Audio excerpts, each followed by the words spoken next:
India ने एक दफा फिर से चाइना को बहुत बुरी तरह हरा दिया है। जो पूरी दुनिया चाइना के अंदर इन्वेस्टमेंट करती थी, आज वो इन्वेस्टमेंट चाइना से निकल के इंडिया की तरफ जा रही है। हम देखिए, जो यूएनएससी है उसमें परमानेंट मेंबर को लेके इंडिया बहुत सालों से पिच कर रहा है और specifically Narendra Modi prime minister आने के बाद में इस थर्ड टर्म में तो वो सबसे ज्यादा इंटेंसिटी पीक पर है कि जल्द से जल्द अगर हम ये करा सके। संयुक्त राष्ट्र में बदलावों की मांग के साथ भारत लगातार दुनिया को ये कहता आया है कि यूएन को अब बदलने की जरूरत है। भारत की इसी मांग पर अमेरिका ने अपनी फाइनल मुहर लगा दी है। कोर्ट की बैठक में संयुक्त राष्ट्र में बदलावों की मांग पर भारत के साथ अब अमेरिका, जापान और ऑस्ट्रेलिया ने भी अपनी सहमति दे दी है। वो चाइना रो रहा है कि आईफोन की मार्केट चाइना में क्रैश हो रही है क्योंकि चाइना से ज्यादा आईफोन इस दफा इंडिया में बने हैं और बिक भी रहे हैं। पिछले एक दशक की कठोर मेहनत, कठोर लॉबिंग का नतीजा ये है कि अब लगभग तय हो गया है कि इंडिया को वीटो पावर मिलेगा। बस उसकी डेट का ऐलान होना बाकी है, बस डेट की तारीख का ऐलान होना बाकी लगभग सब कुछ तय हो चुका है। अच्छा, आप देखो, मुझे लगता है जिस हिसाब से लॉबिंग हुई है, जिस हिसाब से पूरी दुनिया में घेराबंदी, मुस्लिम देश भी साथ हैं, यूरोपियन देश भी साथ हैं, अफ्रीकन देश भी सारे हैं, क्या ब्लैक, क्या वाइट, क्या ईस्ट, क्या वेस्ट, क्या नॉर्थ, क्या साउथ, हर तरफ के लोग जो हैं वो पूरी दुनिया में लगभग साथ हैं। चीन और चीन की लॉबी को छोड़ दो आप, तो बाकी सब इंडिया के साथ है।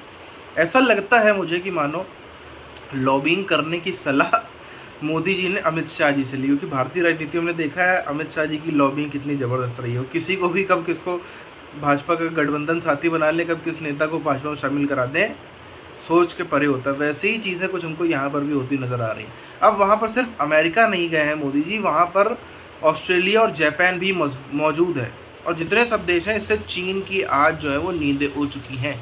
हो गया है। अमेरिका ने विल्मिंगटन घोषणा के साथ ही अपना पूरा समर्थन भारत को दे दिया है।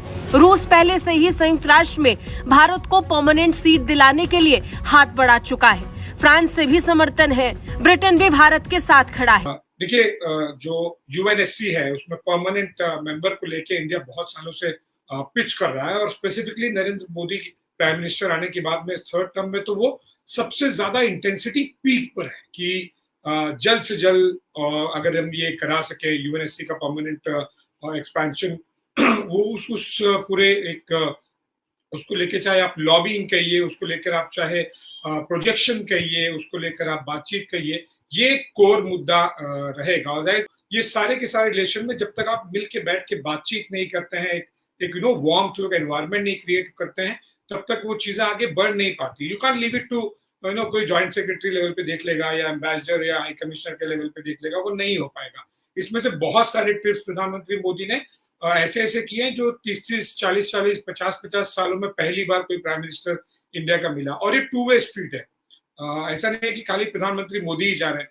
अगर आप देखें इंडिया में जो फॉरेन लीडर्स आ रहे हैं पिछले 10-10.5 सालों में, वो से मिले, ज्यादा से ज्यादा लोगों को बुलाए, चाहे वो इकोनॉमिक कम्युनिटी हो, चाहे वो पॉलिटिकल कम्युनिटी हो, डिप्लोमेटिक इंटरेक्शंस हो, हर एक डोमेन में। और इंडिया की जो एक इंजन अभी तेजी से बढ़ रहा है, उसे और स्पीड दे और मोमेंटम दे।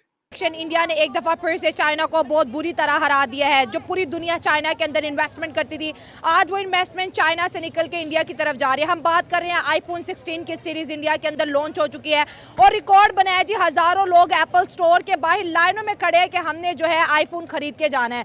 आप इंडियंस की बाइंग कैपेसिटी देख लें, उनकी जेब इजाजत देती है कि वो इतना लग्जरियस फोन खरीदने के लिए 100 नहीं, 200 नहीं, 1000 नहीं, 10,000 नहीं, बल्कि हजारों की तादाद में लोग जो है इस वक्त फोन खरीदने की जो है इंडिया के अंदर ताकत रखते हैं और आईफोन की लाइन में खड़े हैं। और पाकिस्तान इतना गरीब मुल्क हो चुका है कि आवाम आटे की लाइन में लगी है। कि हमारी अपनी पॉलिसीज ऐसी नहीं है कि हम इन्वेस्टर्स को, क्योंकि हमारे यहाँ पर आप देखें 1000 मसले हैं।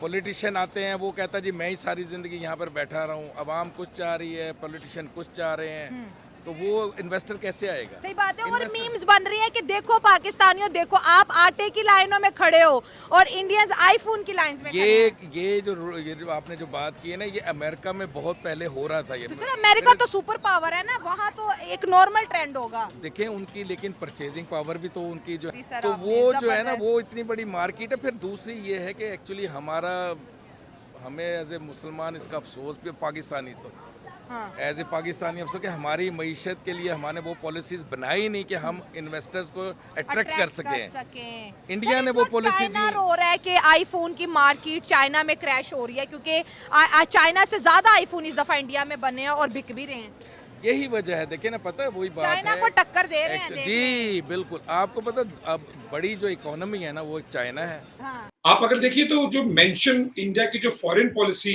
होती थी वो पिछले कई सालों में बिल्कुल भी पाकिस्तान सेंट्रिक नहीं है। पहले था, 10 साल पहले था, और वो वर्ल्ड भी उसी तरह से इंडिया को ट्रीट करता था। मतलब अमेरिका, अगर अमेरिकन प्रेसिडेंट आएंगे तो उनको पता था कि कश्मीर वाले मुद्दे पे बात करो तो नाक दबाओगे तो मुंह खुल जाएगा, चाइना की तरफ से कुछ और। अगर आप पहले 10 साल पहले देखते foreign policy point of view तो वर्ल्ड भी इंडिया को जब सोचता था तो पहले कश्मीर टॉप एजेंडा पे होता। पाकिस्तानी आर्मी की बात करेंगे, ISI की बात करेंगे। अब इंडिया ने ना वो ऑलमोस्ट नेग्लिजिबल कर दिया है। If and when, as and when required, जब जरूरत हुई, जितना जरूरत हुई, आप ये समझो कि दाल में हल्की सी एक तड़का मारना होगा जब, तो वो हल्की से तड़का ही है पर वो दाल नहीं है। अब इंडिया की अगर आप फॉरेन पॉलिसी देखिए तो डोमेस्टिक न्यू दिल्ली किस तरह से पूरे वर्ल्ड को अपने आप को प्रोजेक्ट करता है और वर्ल्ड न्यू दिल्ली को किस तरह से देखता है, उसमें पाकिस्तान अब एक बहुत छोटा सा हिस्सा रह गया। एक इंडिया जो है ना recently through out the world economic level जो है ना 5th नंबर पे है। पाकिस्तान की इकोनॉमिक लेवल देखिए वो किधर है, 130 से भी बिलो 130 से भी बिलो है। इसकी रीजन क्या है? जस्ट गवर्नमेंट है। गवर्नमेंट की way government don't think about their own citizen. इसके फर्स्ट नंबर पॉइंट ये है कि एजुकेशन नहीं है हमारी पाकिस्तान में, एजुकेशन नहीं, और जो एजुकेशन है वो क्वालिटी एजुकेशन नहीं है। हमारा सिस्टम जो है ये सब चीज़ों का जिम्मेदार है। जब से पाकिस्तान बना है एक प्रॉपर सिस्टम है ही नहीं। कि इंडिया दुनिया का दूसरा बड़ा मुल्क है आबादी के लिहाज से, ठीक है। उसके बाद उसने IT की फील्ड में अपने स्टूडेंट को इस तरह प्रमोट किया कि वो सारे सेल्फ अर्निंग करने स्टार्ट कर दिए।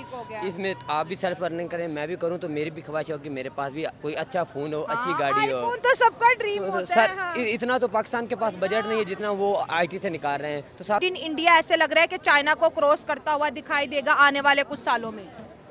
कर सकता है ऐसा, कोई मतलब किसी में कोई डाउट नहीं। जिस तरह वो अपने मतलब स्टूडेंट्स को, अपने टैलेंट को प्रमोट कर रहे हैं, वो इस चीज़ को कम्पीट कर सकते हैं चाइना को। इतनी कोई बड़ी इंडिया में चाइना से ज्यादा फैक्ट्रीज लग जाएंगी, लग सकती हैं ओवरऑल, क्योंकि जो चाइना से उसका कोई वेस्ट मतलब के साथ कोई इतना रिलेशन नहीं है, और इंडिया का वेस्ट के साथ बहुत अच्छा रिलेशन है। और पॉइंट पकड़ा है। वेस्ट मतलब के जानता है कि इंडिया सबसे बड़ा मतलब कि आबादी। साथियों, अब ऐसा लग रहा है कि जो भारत ने एक बहुत ही मजबूत लॉबिंग करी, और मैं कहूँगा ये बहुत मुश्किल टास्क था। जिस प्रकार से हमारे नेहरू साहब कर गए थे, अपने हिस्से का वीटो चीन को दे गए थे, जो भी हुआ उस समय में, उसके बाद पूरी दुनिया को इस तरीके से ले जाना ये बहुत मुश्किल टास्क था। यहाँ तक आना ही अपने आप में बहुत मुश्किल था, लेकिन ये चीज़ हुई और अब ऐसा लग रहा है कि ऑलमोस्ट काम तय हो गया। बस बहुत ही जल्द, बस अब तारीख आने की देर है। काम अंदर खिचड़ी पक चुकी, बस वो परात खुलने की देर है।